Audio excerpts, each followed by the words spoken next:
Hi everybody. The topic of this video is spouse caregiver burnout. How to keep living when a spouse expects you to give up your life to care for them. Spousal relationships, they can become so challenging when one spouse experiences health problems that change previous routines. Maybe one spouse breaks a hip and no longer has an interest in golfing, hiking, skiing, or doing other activities that the couple once did all the time together. Or maybe your husband or wife is less active because of a chronic health problem, like heart disease or breathing issues or physical weakness or some type of injury. It happens. While death do us part is a marriage vow, expecting a spouse to give up activities a couple once enjoyed or that the spouse enjoyed alone can be unrealistic when one spouse needs care on a permanent basis. In a good relationship, spouses want the best for each other. And let me give you an example of the impact of this. So if a person moves into an assisted living community and they're not at the same level of their ability, so let's say they can still walk and drive a car and do things, and they move in with people who are in walkers and wheelchairs, and these people don't drive and they're less active and maybe some of them have memory problems. What do you think happens to that healthier, more active person? Because they don't have people like themselves to spend time with. They become less able, less physically able, less cognitively able. They decline to the level of the people that they spend time with. So if you are a spouse or your spouse has health problems and they are asking you to spend more time with them, spend the time that you need to spend with them, but get out and spend time with more active people. Otherwise, your health, your mental capacity will decline to the level of your sick spouse. If you have to be the caregiver, that is not good for your spousal care situation.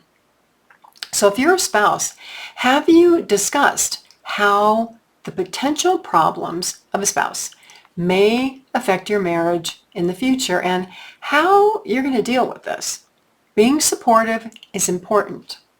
Becoming exhausted, burned out, and isolated, and having your health decline, not good.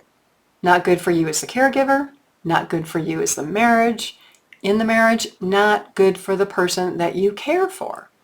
Even though your sick spouse may have high expectations that you are going to do everything for them. So stay with me while I discuss spouse caregiver burnout and offer 11 questions to ask and to consider as a couple. No matter if you are perfectly healthy, 30, 50 years old, 80 years old with health problems, the goal is so that you have a plan to manage health transitions and caregiving to avoid spouse caregiver burnout and health declines and the effect on your marriage and on the person who receives care and the caregiver. I'm Pamela D. Wilson. I'm a caregiving expert, advocate, and speaker of 25 years. I help adults and their caregivers work through the health, financial, and legal aspects of caregiving, including navigating complicated family relationships and having discussions that no one wants to have. You can learn more about me and my professional experience by going to my website, PamelaDWilson.com, or clicking on the links below this video. Please do take a second, click the button on this video, like it, follow my channel, share these and other videos, and comment even if it's only to say thank you. One little thank you, one comment helps other people find their way here. So, things we don't like to talk about. Health problems, sickness, planning for care. Not on the list of happy discussions to have. Yet, for spouses, for couples, for partners, these topics vitally important to make sure that no spouse is put in a position to have their health neglected, to have their health suffer, or to struggle to survive after the first spouse passes away. Talking about being a spousal caregiver, it can be a hard topic, especially if one spouse wants to have the conversation and the other is in denial because of pride or difficulty talking about this emotional topic. Now, if you're both healthy, these conversations are way easier because you're not dealing with immediate problems. If one spouse already has health problems, then yes, these discussions, they can be difficult. But the reality is that somebody has to bring it up. We can't keep ignoring the elephant in the room. This someone might be your children if they're watching you struggle as a couple. This someone could be your doctor, could be a concerned friend, could be you, could be your spouse. Be open to have the conversation. Make time to have the conversation because it's important for others to know what you want for your care and whether your wants are realistic based on a number of factors that include your health status, your financial ability to pay for care, how much money you have saved for retirement, and whether or not you've done your legal planning. In my opinion, health, money, and legal are the three pillars of caregiving, planning, and caregiving relationships. Communication is the most important thing in a caregiving relationship, and often it just doesn't happen. There are so many unexpected life circumstances that can happen before age 65 and after age 65. The role of a caregiver, it lasts a lot longer than expected, which is why the topic of spousal caregiving and spousal well-being, avoiding burnout is so important. Because a burned out spouse caregiver can be so exhausted that the care they provide to the sick spouse isn't really good. They're tired all the time. They're mentally distracted, so they forget to give medications or complete other types of medical care. Or they're so exhausted and they know they should schedule a doctor appointment, but they don't. Exhaustion can lead to a lot of things, including mental distractions, impatience, resentment, anger, sleepless nights, stomach upset, health problems for the caregiver. None of this is good. Caregivers must make their own health and their well-being a top priority, but few caregivers do. And especially in spousal care situations where it's 24 hours a day, 7 days a week, one spouse is dependent on the other, making yourself a priority can feel impossible. So here are the 11 things to discuss with your spouse to make sure that when care is needed for one of you, you have a plan, you've discussed all these things, you pretty much know what you're going to do. Not that circumstances can't change that, but at least you have a game plan. So, number one, what is your level of flexibility in responding to change? Change is going to happen whether we want it or not. Are you the person in the couple who is stuck in your ways? Or are you the person willing to consider all the options even though some of them may not be perfect, but you realize you have to choose? Number two, are you a planner? Or are you the person who flies by the seat of their pants and they prefer to deal with things as they come up because why worry about it if it's not happening? Well, when health issues exist and they advance, having a written plan is critical to avoid dealing with unexpected or catastrophic situations.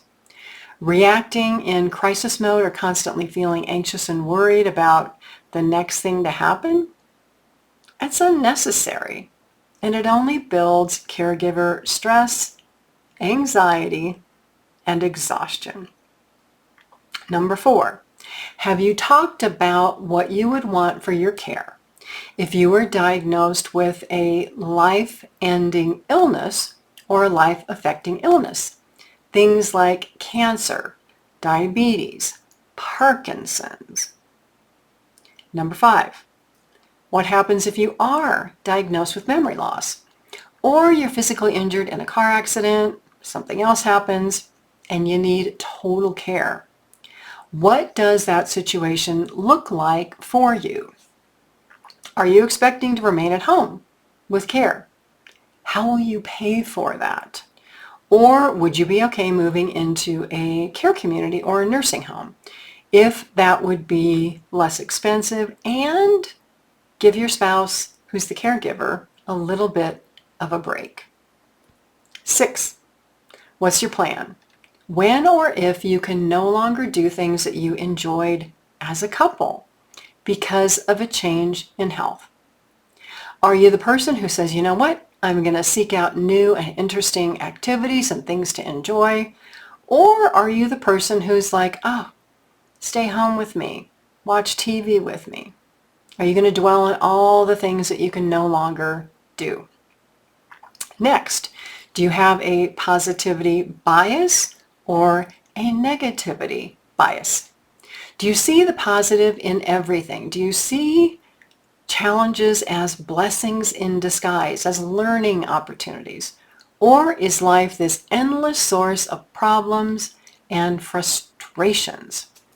The way that you look at life affects your ability to problem solve. It affects your ability and your willingness to take responsibility for your own actions and to manage your life. Next, have you been proactive about your health throughout your life? Are you healthy? Are you strong? Are you active? Or have you ignored everything that you hear?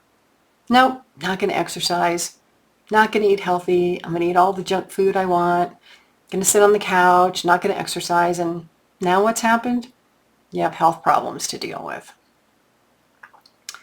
If you're a caregiver, or if you've been working, have you ignored your health because you were too busy to deal with it?